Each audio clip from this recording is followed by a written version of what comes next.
얼마나 위대한 글인가. 다른 말로 얘기하면 정말 주옥 같은 글이다, 이런 표현을 6장 11절에 남겼습니다. 첫 번째 대지로 6장 11절로 13절, 얼마나 위대한 글삶으로 기록했다. 그러니까 대단히 위대한 글로 기록한 것이다. 글 자체가 내용이 그렇다는 얘기죠. 내용이. 그래서 특히 갈라디아서가 다른 서신들보다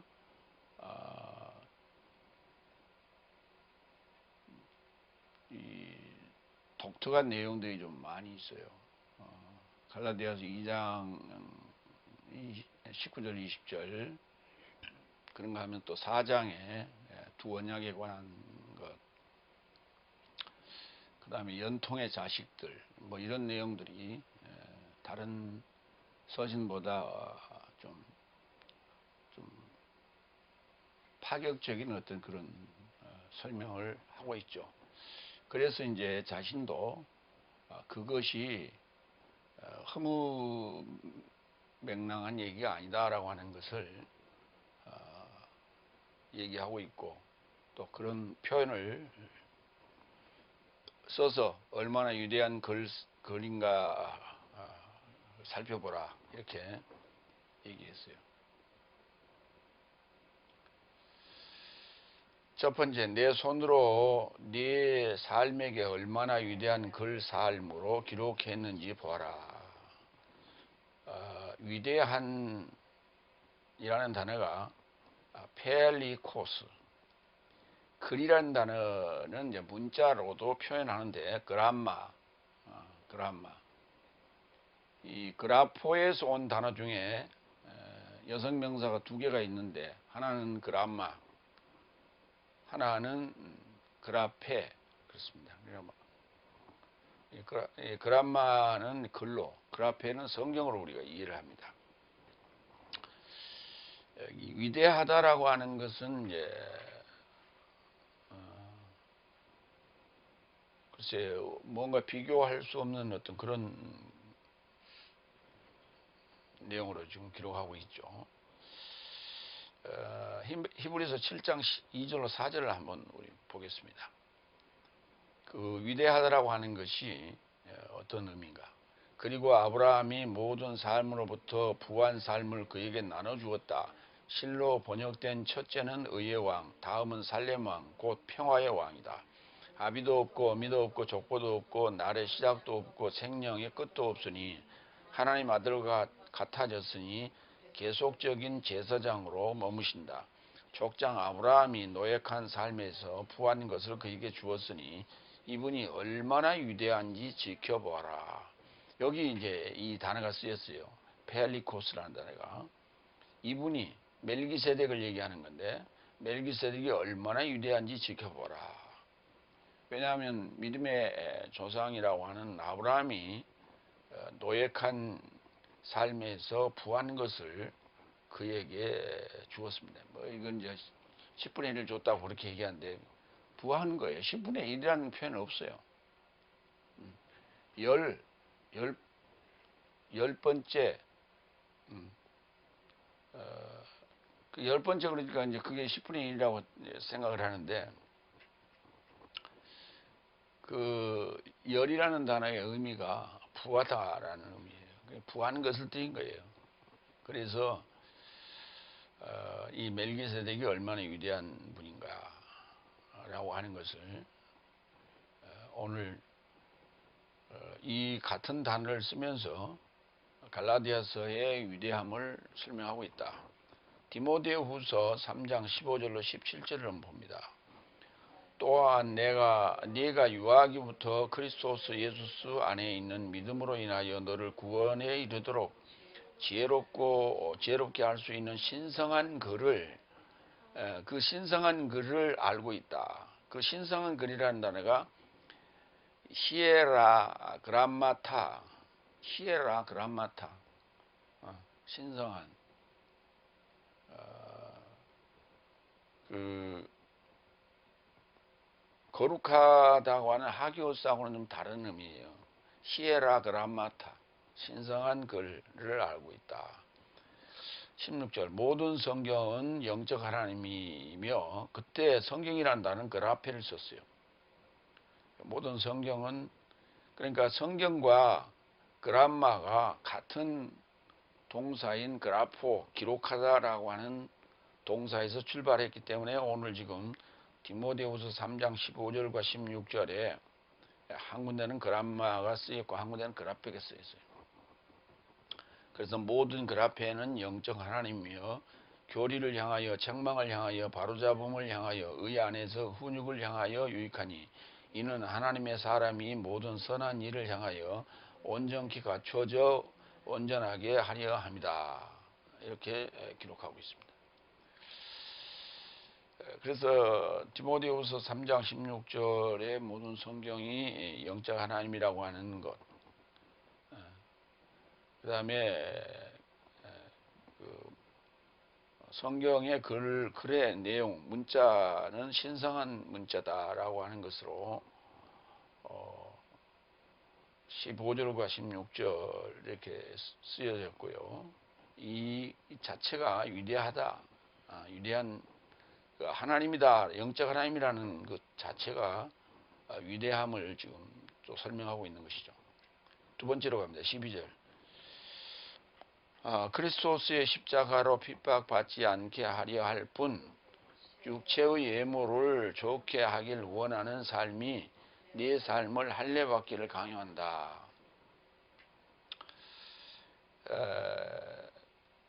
이제 지적한 내용을 계속 또 언급하고 있습니다. 명분상으로는 그리스도스의 십자가로 핍박받지 않게 하려고 한다라고 하는 이유가 되겠습니다만은, 다른 의미로는 육체의 예물을 좋게 하려고 할례받기를 강요하고 있는 것이죠. 그러니까 할례를 받게 되면 그리스도스의 십자가의 핍박은 받지 않습니다. 그러면 결국은 그리스도스의 십자가를 믿는 자들을 핍박하는 이들은 안 믿는 자들이 아니라 믿는 자들이라고 하는 할례당들이 그래요. 할례당들이. 다시 말해서 넷째 날, 다섯째 날 현재 교회가 실제로 그리스도스의 십자가의 말씀을 믿는 자들을 핍박하고 있는 거예요. 예수님도 결국은 율법을 지키며 할례를 그것을 목적으로 했던 자들에 의하여 십자가에 돌아가시게 되는 것이죠. 그래서 안 믿는 자들에게 받는 핍박은 넷째 날, 다섯째 날입니다. 그러나 믿는 자들에게 의하여 핍박을 받는 것은 다섯째 날이 여섯째 날을 핍박하게 되는 거예요. 여기 외모로 좋게 한다. 외모를 좋게 한다라고 하는 것이 유로소페오라는 단어인데, 유라는 접두사에 프로소폰이라는 얼굴이 합성화가 된 거예요. 그러니까 얼굴을 좋게 한다. 또 외모를 좋게 한다. 뭐 이런 얘기예요. 그래서 얼굴의 합성어인 이 프로소페오는 딱 한 번 쓰였어요. 그래서 얼굴을 좋게 하다, 얼굴을 외모를 꾸미다, 가꾸다, 뭐 이런 의미로 사용할 수 있죠. 그래서 할례나 미용이나 성형이나 그러니까 할례와 미용이나 성형이 직접적인 관련은 없죠. 할례는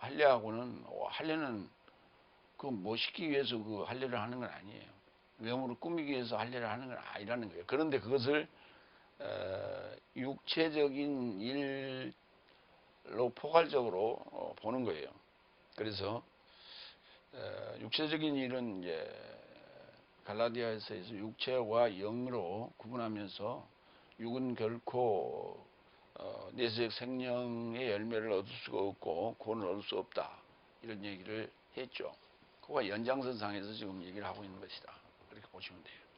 13절 세 번째, 왜냐하면 할례 받은 저 삶이 법을 지키지도 않고 오로지 네 육체 안에서 저 삶이 자랑하게 하려고 네 삶을 할례 받기를 원한다. 할례자들이 지금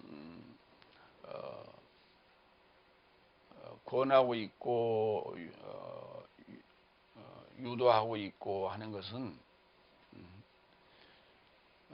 그들의 할례자들의 그 모순을 지금 얘기하는 거예요. 법을 지키지도 않으면서 할례를 받는 것이 법을 지키는 것이다, 이렇게 일부 좀 표면적인 어떤 것을 가지고 전체를 호도하는 것처럼 그렇게 얘기하고 있는 것이다. 그러니까 육체에 보여지는 할례를 행함으로써 남들이 하지 아니하는 어떤 것을 했고, 또 그것을 보여주기 위한 어떤 표식도 되겠죠. 이것이 율법을 지키는 일이다, 이런 얘기로 자랑을 한다는 것이죠. 그래서 결국은 할례 받기를 강요하고 있는 것이다, 그리고 원하고 있는 것이다, 이런 얘기죠. 보충 설명입니다. 사도행전 15장 1절. 그리고 어떤 삶이 유대인으로부터 내려와서 모슈스의 관습으로 할례 받지 않는다는 네 삶을 구원받음이 불가능하다고 형제 삶을 가르치더라. 그러니까 결국은 이 여섯째 날에 십자가의 말씀의 죽음, 십자가의 도를 믿는 자들을 유혹하는 이들이 결국은 유대교인들, 넷째 날, 다섯째 날에 속한 자들이다 라고 하는 것을 여기 15장 1절에 단적으로 설명하고 있습니다. 15장 5절도 봅시다.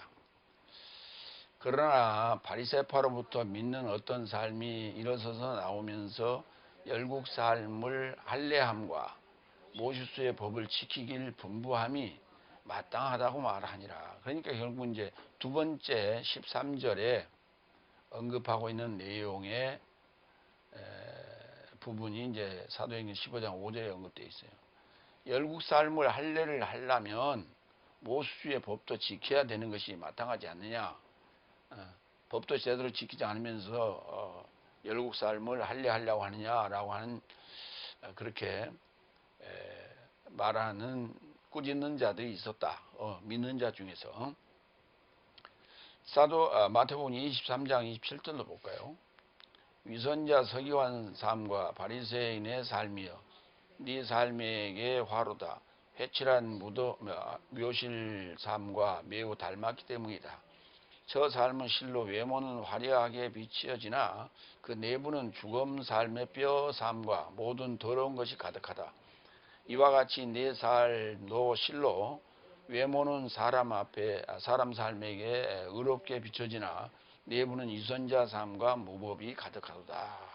여기 이제 예수님께서 그 위선자 삶인 서기관 바리새인 삶에게 언급하셨던 내용이 기록되어 있는데, 그 외모와 내부에 대해서, 외부와 내부에 대해서 언급을 했어요. 외모는 사람들에게 의롭게 비춰지려고 잘 꾸미고 뭔가 종교인처럼 이렇게 입었지만, 그 내부에는 유선자 그리고 무법 또는 불법이 가득하다, 이렇게 말씀을 하셨어요.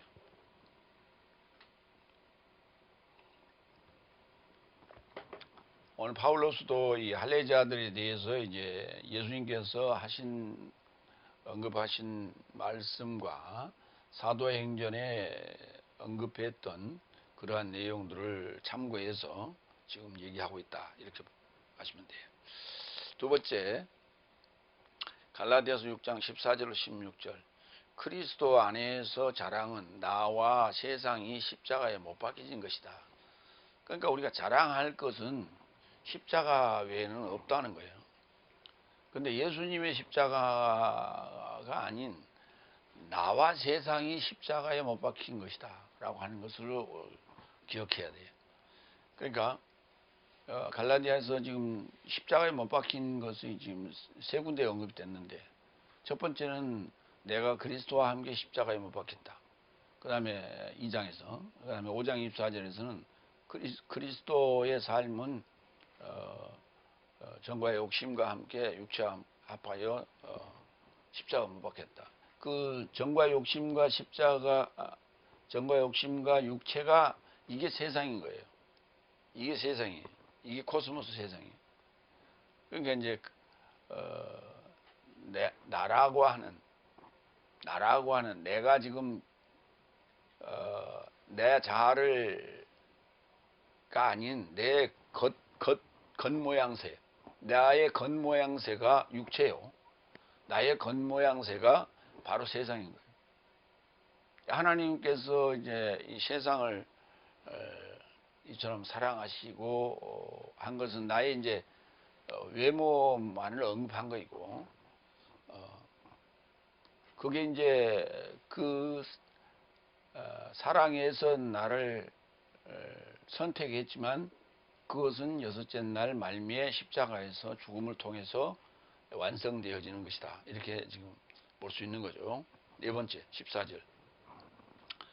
그러나 나에게 내 삶의 주 예수 그리스도의 십자가 안에서가 아니거든 자랑함이 발생되지 않았다.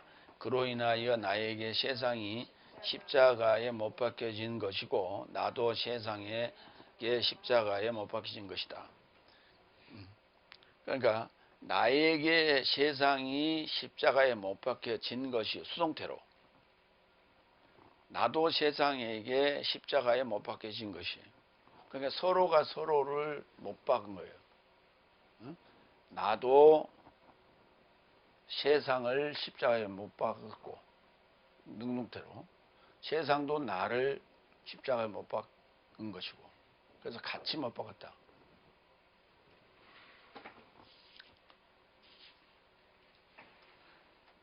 마태복음 13장 38절. 세상이라는 단어를 보겠습니다.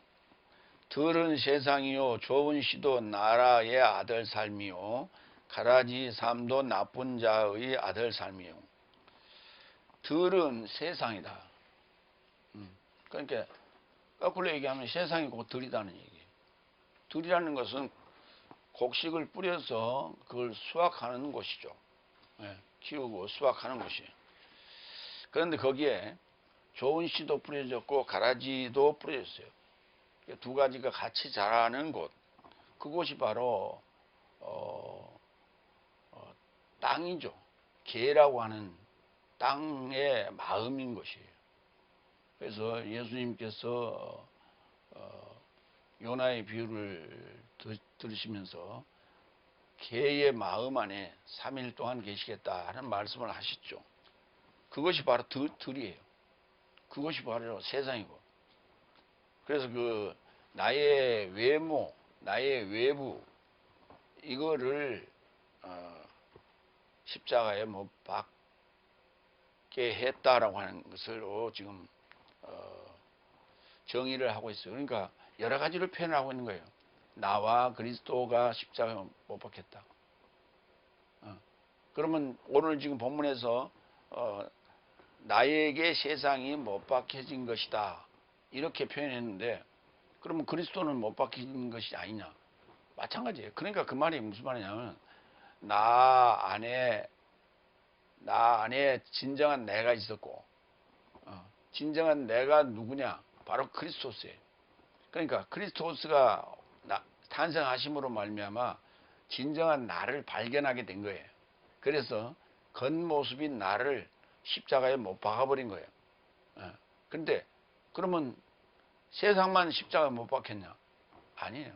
내가 십자가에 못 박힌 거예요. 그게. 그냥 결국은 그게 한 몸이 십자가에 못 박힌 것으로서 그 안의 내용은 나와 세상과 그 다음에 그리스도스가 함께 십자가에 못 박혀졌다. 이렇게 지금 표현하고 있고, 그것을 누군가가 다른 자가 십자가에 나를 못 박은 것이 아니라 나와 세상이 서로 못 박혀진 것이다. 이렇게 표현하고 있어요. 수동태로. 요한복음 3장 16절. 왜냐하면 하나님께서 세상을 이처럼 사랑하셨으니 이같이 그의 유일한 아들을 주셔서 그에게 이르고자 믿는 자 모두는 멸망치 않고 오히려 내세적 생명을 갖게 하려 합니다. 그렇죠. 하나님이 세상을 사랑하신 것은 멸망시키려고 하는 것이 아니라, 십자가에 못 박아서 멸망시키려고 하는 것이 아니라 십자가에 못 박음으로 말미암아 내세적 생명을 갖게 하는 것이지. 예. 그러니까 이거를 이 복합체, 내 안에 알곡과 가라지가 있다, 내 안에 악과 선이 있다 라고 하는 이것을 이해하지 못하면 오늘 본문, 특히 성경을 이해할 수가 없어요. 하나님의 계획을 이해할 수가 없어요. 그래서 뭐 선한 자가 따로 있고 악한 자가 따로 있고, 우리는 이제 그것을 선과 악의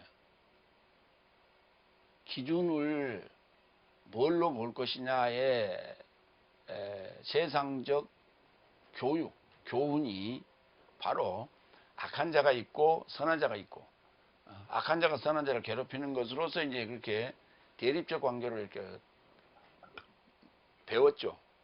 그렇게 배웠고 그렇게 보고 있기 때문에, 그렇게 알고 있기 때문에 성경을 볼 때도 그렇게 보는 거예요. 근데 그렇게 봐서는 곤란하다는 거예요. 그렇게 우리 눈앞에 나타나는 현상일지라도 그 근본 원인은 각자 안에 다 선악이 있다는 거예요. 그런데 그것이 뭐가 승하느냐에 따라서 악한 자로 나타나기도 하고 선한 자로 나타나기도 하는 거예요, 표면적으로. 그러나 선한 자 안에도 악이 존재하고 있는 거예요. 그래서 구원을 얻는 데 있어서는 누구나 공통적이어야 돼. 그 진리는 공통적이어야 돼. 그리고 보편적이어야 돼. 그 진리가 보편적이라고 하는 얘기와 공통적인 얘기는 같은 의미인데, 같이 모두가 다 똑같아야 돼. 상태가 다 선과 악이 다 있어야 돼, 각자가. 그러나 특별하다고 하는 것은 뭐냐면 그 악이라고 하는 조건을 십자가에서 못 박느냐 안 박느냐의 차이예요. 그러니까 보편적인 것은 선악이 같이 있는 거예요. 공통적인 것도 선악이 같이 있는 거예요. 이게 공통적이고 보편적인 얘기예요. 그러나 구원은 특별하다. 그러니까 특별한 거니까 애정론, 선택론, 처음부터 예정되어 가지고 구원받기로 예정된 자들만 선택되고 택함 받았다, 이런 식으로 교리가 만들어지게 된 거예요. 표면만 봤기 때문에. 그게 예정론이에요. 그게 아니에요. 특별한 것은 그렇게 예정되고 예정된 자만이 택정되기 때문에 특별한 게 아니고, 보편적이고 공통적인 각자가 다 선과 악을 가지고 있었으나 깨달은 자는 십자가에서 그 악이라고 하는 요소를 못 봤기 때문에 특별한 거예요. 그게 특별 계시예요. 갈라디아서 5장 24절. 그래서 그리스도스 예수스의 삶은 고통삼과 욕망삼과 함께 육체를 십자가에 못 박았다. 고통과 욕망을 십자가에 못 박았다. 같은 맥락이에요. 이게 실상인 거예요. 요한일서 5장 4절. 하나님에게서 나음받은 자는 모두 세상을 이기기 때문에 세상을 이긴 승리는 이것이니 내 삶의 믿음이다. 세상을 십자가에 못 박은 것은 다른 게 아니었어요. 믿음 때문이었어요. 뭐라는 믿음? 다시 선이라고 하는 것은 부활한다, 승리한다, 이긴다 라고 하는 믿음 때문에 십자가에서 못 박게 된 거예요. 그러니까 십자가에 못 박은 자만이 이긴 자예요. 신천지 이만희는 자기가 뭐 이긴 자라고 혼자 그 거짓말 치고 있는데 그게 보편적이지 않는 거니까. 그러니까 결국은 이긴 자인 믿음으로 세상을 이긴 십자가에 못 박혀진 자들이 모인 곳에서는 또 그게 또 보편적인 거예요. 그러니까 선악을 가지고 있는 자들이 인간 세상이라면 그 인간 세상에서 기독교라고 하는 종교라고 하는 것을 갖게 되는 자들은 그 십자가의 특별한 세상을 이긴 조건에 도달하기 전 단계, 중간 단계에 있는 거예요. 착각하면 안 돼요. 그러니까 안 믿는 자들과 그 중간 단계에 있는 자들은 실제는 똑같은 거예요. 차이는 육체적인 절제를, 언어적인 절제를 하느냐, 하고 사느냐, 그렇지 않느냐, 그 차이예요.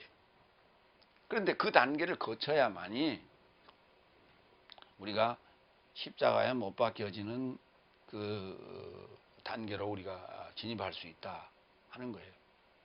그래서 3단계가 있다는 사실을 알아야 돼요. 근데 우리는 교회 다니는 사람들이 지금 2단계가 있다고 생각하는 거예요. 믿는 자와 안 믿는 자와 믿는 자 이렇게 착각하는 거예요. 안 믿는 자와 믿는 자 중에서 십자가에 못 박힌 자와 믿는 자의 차이가 있는 거예요. 예. 그러니까 믿는 자와 믿음을 가진 자예요. 5번째 15절. 왜냐하면 그리스도스 예수스 안에서는 할례도 어떤 힘이 없고 무할례도 어떤 힘이 없고 오로지 새로운 창조물이 힘이 있다. 그러니까 할례나 무할례는 별 의미가 없다. 그건 할례든 무할례든 그것은 의미가 없어요. 그 자체가 구원과 어떤 뭐 힘이 있는 게 아니에요. 새로운 창조물이 힘이 있다. 십자가에 못 박혀진 자만이 새로운 창조물로 거듭날 수 있다.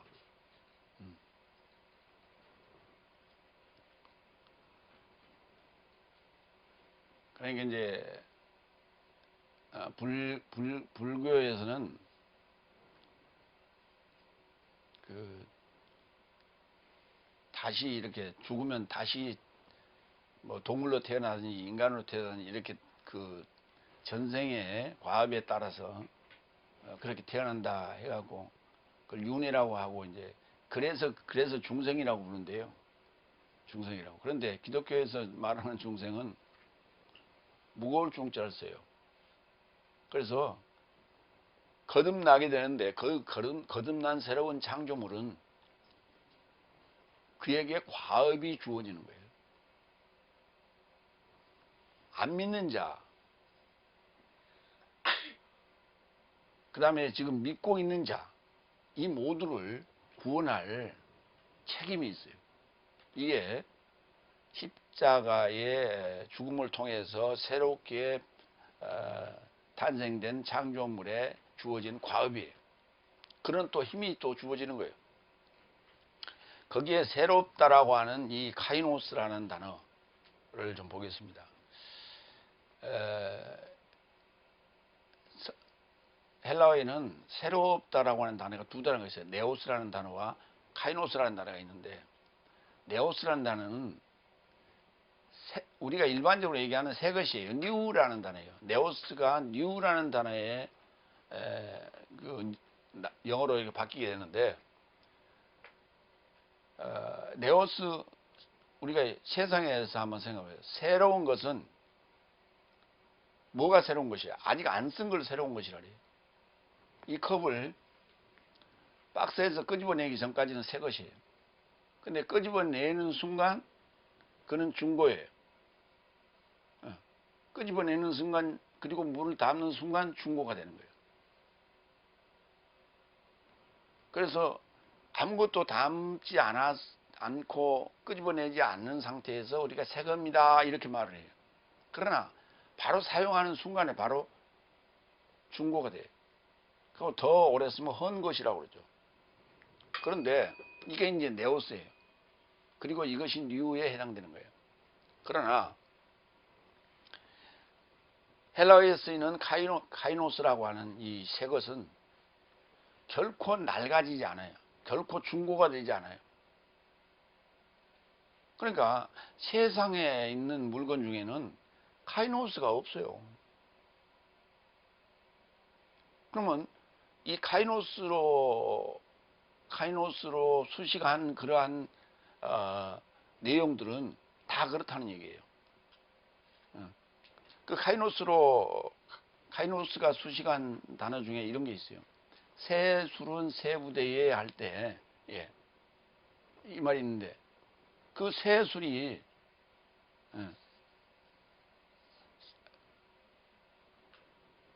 아마 부대를 얘기할 거예요, 아마. 그때 아마 카이노스 썼어요. 그러니까, 변하지 않는다는 거예요. 결코 변하지 않는다는 거예요. 우리는 이제 새 술은 새 부대에 할 때,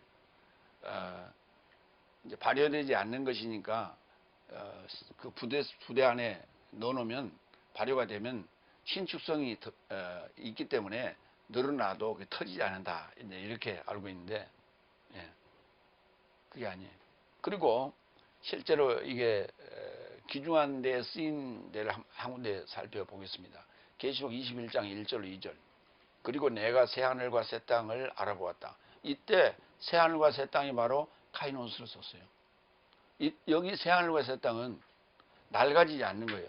결코 중고나 헛것이 되지 않습니다. 그런 새하늘과 새 땅이어야지 처음 하늘과 처음 땅이 사용되고 있다가 그것이 새하늘과 새 땅이 됐는데 다시 쓰면 중고가 되고 또 낡아지게 되는 그러한 새하늘과 새 땅이라면 의미가 없는 거예요. 성경은 그런 의미로서 사용되지 않았어요. 그래서 네오스라는 단어를 쓰지 아니하고 카이노스를 썼어요. 이 점을 여러분이 기억해 주시기 바랍니다. 왜냐하면 첫째 하늘과 첫째 땅이 사라졌고 바다도 더 이상 있지 않았다. 그리고 나 요한네스는 그녀의 남자에게 단장되어진 신부같이 예비된 채 하늘에서 하나님께로부터 내려오는 거룩한 성 새 예루살렘을 알아보았다. 여기 또 카이노스가 써 있어요. 하늘에서 내려오는 새 예루살렘 성은 새 예루살렘 성이에요. 카이노스 예루살렘 성이에요. 그 변하지 않아요. 그래서 갈라디아서에도 이 예루살렘 성을 두 언약에서 구분했어요. 그래서 종의 신부는 현재 있는 예루살렘, 그 다음에 자유자는 하늘로부터 내려온 새 어머니다, 이런 표현을 썼어요. 그때 새 예루살렘을 씁니다. 고린도후서 5장 17절. 그같이 누구든지 그리스도스 안에 있거든 새로운 창조물이다. 옛 삶은 지나갔으니 보라 모든 삶이 새 삶이 발생하는 것이다. 새로운 창조물이다. 새로운 창조물은 아까 새로운 창조물에 힘이 있다고 그랬죠. 그리스도스 안에 있어야 돼요. 그럼 그리스도스 안에 있다는 것은 갈라디아서 2장 20절을 기준으로 하고 있어요. 19절 20절을 기준으로 하고 있어요. 내가 그리스도스와 함께 십자가에 못 박혔나니가 그 상태에서 또 내 안에 그리스도스께서 살고 계신 이 상황을, 그러니까 그러면 그리스도스 안에 있거든이 아니라 내 안에 그리스도스가 있거든 이렇게 표현해야 맞잖아요. 근데 그렇게 안 했어요. 그렇게 얘기를 안 하고 그리스도스 안에 있거든, 이 말은 나와 그리스도스가 한 몸인데 그리스도스 안에 있다는 것은 속도 겉도 다 새 것이 되었다는 얘기예요. 그래서 그리스도스 안에라는 표현을 써요. 성경에는 그리스도스 예수스 안에 또는 그리스도스 안에 이런 표현이 많이 나오는데 그 표현을 이해할 때 우리는 겉모양까지도 완전히 다 새로운 창조물이 되었다라고 하는 표현이다. 그렇게 알고 계시면 됩니다. 힘이 있다라고 하는 단어가 이스큐로라는 단어인데 누가복음 13장 24절을 봅니다. 좁은 문으로 인하여 들어가려고 투쟁하라. 많은 삶이 들어가려고 찾으나 힘이 못 미칠 것이라고 나는 네 삶에게 말한다. 예, 많은 삶이 들어가려고 찾으나 힘이 있는 자만 들어갈 수 있어요. 그러면 이제 힘 있는 자는 그냥 밀쳐버리고 다른 사람 밀쳐버리고 들어가느냐? 그게 아니에요. 그게 아니에요. 바로 그리스도스 예수 안에 있는 자만이 들어갈 수 있다는 거예요. 그 좁은 문을 찾을 수 있다는 거예요. 문제는 문이 있는데 여러 사람이 몰리기 때문에 힘이 센 사람이 다른 사람들 다 밀치고 들어간다는 얘기가 아니고 좁은 문이 있는데 누구나 그거를 발견할 수가 없어요. 눈이 밝은 자만 발견할 수 있겠죠. 눈이 밝은 자가 바로 그리스도 예수 안에 있는 자예요. 응? 십자가에 못 박히고 부활한 자란 말이에요. 그 자만이 그 좁은 문을 발견할 수 있고 들어갈 수 있다는 얘기예요. 그게 힘이 있다. 그런 표현을 쓰는 거예요. 여섯 번째 16절. 어떤 삶도 이 기준으로 훈련할 것이니 평화가 저 삶을 접하고 긍휼도 하나님의 이스라엘을 접하여 훈련할 것이다. 여기도 이제 번역이 좀 이상하게 됐었는데 새로 잡습니다. 그리스도스 예수 안에 있는 힘 있는 새로운 창조물이 되도록 평화와 긍휼로 하나님의 이스라엘을 접하여 훈련하라. 그러니까 하나님의 이스라엘 같이 훈련하라는 거예요. 그러니까 그리스도스 예수 안에 있는 자들은 누구처럼 살아야 되냐? 하나님의 이스라엘처럼 살아야 돼요. 그러니까 야곱에게 이스라엘이라는 새 이름을 줬죠. 그 새 이름이 바로 모든 인류에게 주어질 새 이름이에요. 모든 인류에게 주어질 새 이름이에요. 그러면 왜 야곱에게 그런 이름을 줬는가? 이스라엘이라는 단어는 엘이라는 단어 하나님, 전능자, 그 다음에 사라라는 단어 겨루다, 다투다, 그 다음에 요두, 미완료 이렇게 합성화된 단어예요. 창세기 32장 28절을 보겠습니다. 그가 이르되 내 이름을 다시는 야곱이라 부를 것이 아니요 이스라엘이라 부를 것이니 이는 네가 하나님과 및 사람들과 겨루어 이겼음이니라. 하나님과 및 사람들과 겨루어 이겼다. 그러니까 이긴 자예요. 이스라엘이라는 말은 이긴 자. 아까 이긴 자가 뭐라 그랬어요? 믿음을 가진 자, 세상을 이긴 자. 세상 내가 세상을 십자가에 못 박아야 돼. 또 나는 세상에게 십자가에 못 박혀져야 돼. 이런 자를 이긴 자라고 부르는데 결국은 뭐예요? 믿음이에요. 믿음이에요. 그래서 야곱에게 주어진 이스라엘이라는 이름은 구원받은 모든 자들에게 주어질 이름인 거예요. 이스라엘이라는 단어. 그러니까 이스라엘이라는 단어가 예수님이 오시기 전에도 쓰였어요. 쓰이긴 쓰였는데 그때 그것이 진정하게 이루어진 건 아니에요. 예수님이 오심으로 말미암아 자유자가 됐을 때만이. 그러니까 갈라디아서 4장에서 종과 자유자에 관한 얘기를 했잖아요. 그 종의 신분에서 자유자 신분으로 바뀌는 거예요. 자유자 신분으로 바뀌었을 때 이스라엘이라는 단어를 쓰는 거예요. 다시 말해서 야곱이 삼촌 집에 가 있을 때는 종살이였어요.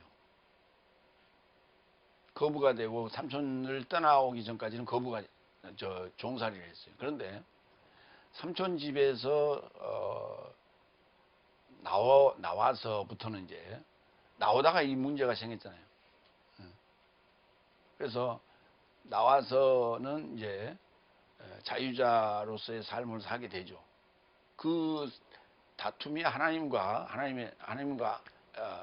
이 단판을 짓게 된 것이죠. 예. 그때 이스라엘이라는 이름의 칭호를 받게 된 것이죠. 그래서 장서 32장에 이스라엘은 칭호를 받게 됐는데 이 칭호가 우리 모두에게 주어질 이름이다. 호세아서 12장 3절로 4절. 야곱은 모태에서 그의 형의 발꿈치를 잡았고 또 그 힘으로는 하나님과 겨루되 천사와 겨루어 가지고 이기고 울며 그에게 간구하였으며 하나님은 베델에서 그를 만나셨고 거기서 우리에게 말씀하셨나니 왜 잠잠고 있어요? 그걸 못 찾았어요? 야곱은 모태에서 그 형의 발꿈치를 잡았고 힘으로 하나님과 겨루되 천사와 겨루고 이기고 울며 그에게 간구했다. 이게 이제 호세아에서 또 언급한 내용이죠. 갈라디아서 5장 25절. 내 삶이 영으로 살거든 역시 영으로 훈련하자. 이 스토이케오라는 단어가 오늘 본문에 언급이 되는데 이스라엘을 접하여 훈련하라 했죠. 이스라엘과 같이 훈련하라는 얘기예요. 이스라엘처럼 훈련하라는 얘기예요. 하나님과 겨뤄서 맞짱을 떠도 이길 수 있는 그런 실력을 갖춰라 이런 얘기예요. 그게 스토이케오니 초등학문이고 스토이케오가 이제 열을 써다 줄을 맞추다 이런 얘기인데 이게 훈련하는 거예요. 그러니까 영으로 살거든 역시 영으로 훈련해야 돼요. 그러니까 영적인 훈련을 육적인 훈련도 필요했죠. 넷째 날 다섯째 날에 이제 여섯째 날 이후부터는 영적인 훈련이 필요하다 하는 얘기를 하고 있는 거죠. 세 번째 갈라디아서 6장 17절로 18절. 나는 내 몸 안에 주 예수의 흔적을 지닌다. 굉장히 중요한 고백이에요. 일곱 번째 17절. 이후에 괴로움을 하나도 나에게 안겨주지 말라. 왜냐하면 나는 내 몸 안에 주 예수의 흔적을 지니고 있다. 그러니까 괴로움을 이제 이 십자가의 죽음이라고 하는 이 흔적보다 더한 그런 그 괴로움은 없다. 그러니까 나에게 다시 십자가에 죽을 그런 상황을 만들지 말라 하는 그 얘기예요. 계시록 14장 13절. 그리고 하늘에서 나에게 말하는 음성에서 나는 들었다. 기록하라. 지금부터 주 안에서 죽는 죽음 삶은 행복하다. 그렇다. 저 삶의 수고 삶에서 쉬게 하려고 성령이 말씀하신다. 저 삶의 행위 삶도 저 삶과 더불어 동행할 것이다. 주 안에서 죽는 죽음 삶은 행복하다. 주 안에서 죽는 죽음은 그 흔적을 갖고 있는 거예요. 갈라디아 2장 20절 얘기를 하고 있는 거죠. 여기. 그러니까 고린도전서 1장 18절에 십자가의 말씀, 호로고스 투스타우르, 십자가의 크리스토스, 십자가에 못 박힌 크리스토스. 두 가지로 표현했어요. 십자가에 못 박힌 말씀, 호로고스, 십자가에 못 박힌 크리스토스. 이렇게 두 가지로 표현했어요. 그런데 같은 말이에요. 말씀이 완료가 되면 하나님이 되죠. 그러니까 하나님이신 그리스도스가 십자가에 그 완료가 됐다는 얘기는 무슨 말이냐면 내 안에서 나의 믿음이 자랐다 그 말이에요. 나의 믿음이 자랐다. 뭐 할 때? 세상을 이길 만한 믿음이 됐다. 그때야 십자가에서 죽음을 맞게 되는 것이죠. 여덟 번째 18절. 내 삶의 주 예수 그리스도스의 은혜가 내 삶의 영에 결합된 형제 삶이요. 그러니까 이제 이 형제 삶이 앞에가 붙은 경우가 있고 뒤에가 붙은 경우가 있는데 이건 뒤에가 붙었어요. 그래서 뒤에 그 해석을 했는데 내 삶의 주 예수 그리스도스의 은혜가 내 삶의 영에 결합된 형제 삶이여 이렇게 표현했는데 여기에는 동사가 없어요. 명사 문장입니다. 예, 명사 형용사만 있는 문장이에요. 여기 형용사도 없어요. 명사와 그 다음에 전치사만 있는 문장이에요. 그러니까 마지막 형제를 부를 때 뭐라고 부르냐면 내 삶의 주 예수 그리스도스의 은혜가 네 삶의 영에 결합되어 있는 자들이다 하는 거예요. 아멘. 은혜를 좀 볼까요? 은혜는 항상 우리가 로마서 5장 21절로 가야 돼요. 이는 죄가 사망 안에서 통치한 것과 같이 은혜도 이같이 내 삶의 주 예수 그리스도스로 인하여 내세 생명이 이루고자 의로 인하여 통치하고자 하려 합니다. 그러니까 주님으로 인해서 의로 통치받고 있는 상황. 내세적 생명이 의로 통치를 받아야만 내세적 생명의 열매를 맺게 되는 거예요. 이게 구원이죠. 내세적 생명이 영생이에요. 일반적으로 얘기하는 영생. 그러니까 내세적 생명을 얻기 위해서는 의의 통치를 받아야 돼요. 그래서 너희는 먼저 그의 나라와 그의 의를 찾으라고 요구하고 있는 거예요. 그 찾아서 나는 그 의에게 통치를 받아야 돼. 의의 나무를 내 안에 심어서 의의 통치를 받아야 돼. 그 의의 통치를 받는다는 얘기가 무슨 말이냐면 그게 바로 은혜예요. 은혜를 입었다. 일반적으로 우리가 은혜를 입었다는 얘기는 궁녀가 왕의 성은을 입은 것을 은혜를 입었다 이렇게 얘기해요. 그런데 성경은 은혜라는 단어가 제일 먼저 노아 얘기에서 나와요. 노아는 여호와의 눈 안에서 은혜를 발견했다 이렇게 표현되어 있어요. 노아는 여호와의 눈 안에서 은혜를 발견했다. 그 말은 바꿔서 얘기하면 노아가 여호와의 눈에 들었다 이 말이에요. 그러면 어떻게 되냐? 그 안에 의의 나무를 심어줘요. 의의 나무를 심어준다고. 의의 나무가 누구예요? 의인으로 나타날 예수님이에요. 그래서 예수님이 나타나서 의의 통치를 하기 시작한다. 예수님의 통치를 받아야 돼. 의의 통치를 받아야 돼. 그래야만이 내세적 생명을 갖게 되는 거예요. 그것을 은혜라고 얘기하는 거예요. 그 굉장히 은혜는 중요한 단어예요. 우리가 교회 가서 설교를 듣고 그날 뭐 방방 뛰고 막 통성기도 하고 하면서 야 오늘 정말 감동적이었다. 그건 감동적이지 은혜 받은 게 아니요. 그걸 은혜 받았다고 얘기해요. 그러면서 하는 얘기를 해. 목사님 참 은혜 많이 받았습니다. 뭘 은혜를 받아? 목사님 은혜 들었어?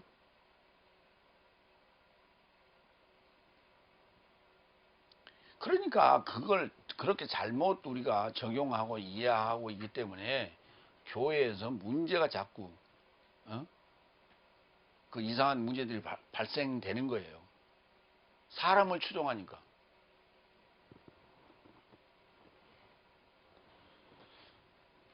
예, 본문은 여기까지 끝나고요. 이 갈라디아서를 쓴 것은 로마로부터 쓰였어요. 로마로부터 갈라디아인들에게 쓰였어요. 갈라디아인들에게 쓰였는데 로마는 어디에 있는지 아시죠?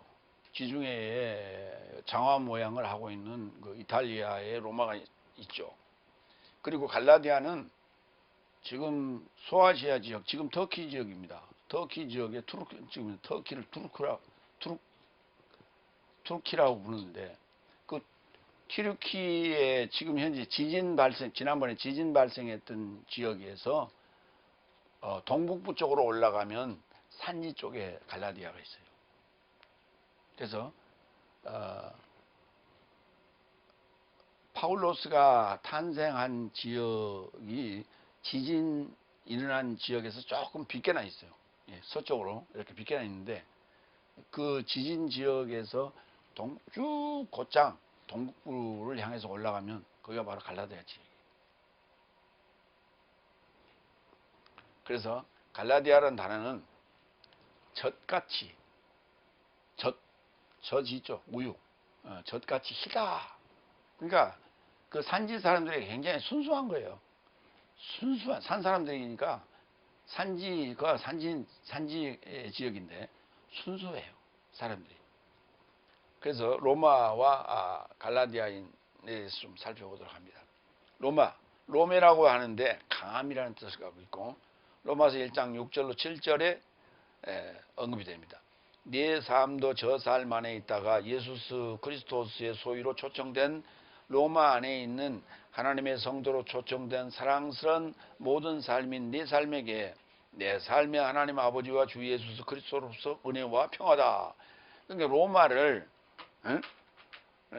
이렇게 초청했는데, 로마인들을 성도로 초청했는데 은혜와 평화로 다스리고 있다, 지배하고 싶다, 이런 얘기예요. 지배를 지금 지배하고 있다, 이런 얘기예요. 갈라디아라는 단어가 이제 두 개가 나오는데, 갈라디아와 갈라테스. 갈라디아는 갈라디아를 얘기하는, 지형을 얘기하는 것이고, 갈라테스는 갈라디아인들을 얘기하는 거예요. 그럼 먼저 갈라디아를 봅시다. 갈라디아서 1장 1절 5절. 사람으로 인한 것도 아닌, 사람 삶으로부터도 아닌, 오로지 예수 그리스도와 죽음 삶에서 그를 일으키신 하나님 아버지로 인한 바울로스 사도와 나와 함께 한 모든 형제 삶이 갈라디아의 교회 삶에게 하나님 아버지와 내 삶의 주 예수 그리스도로서 은혜와 평화다. 여기도 마찬가지. 이제 시작할 때 은혜와 평화다, 이런 얘기예요. 은혜로 다스림을 받고, 평화는 그게 최종 목적이라는 거예요. 그게 4절. 하나님과 내 삶의 아버지의 뜻을 따라 악한 현재 세대에서 내 삶을 어떻게든 건지시려고 내 삶의 죄 삶에서 초월하여 자신을 드렸던 분, 그에게 현재 삶에 속한 내세 삶에 이르고자 영광이다. 아멘. 이게 한 문장이에요. 1절로 5절이 한 문장이에요.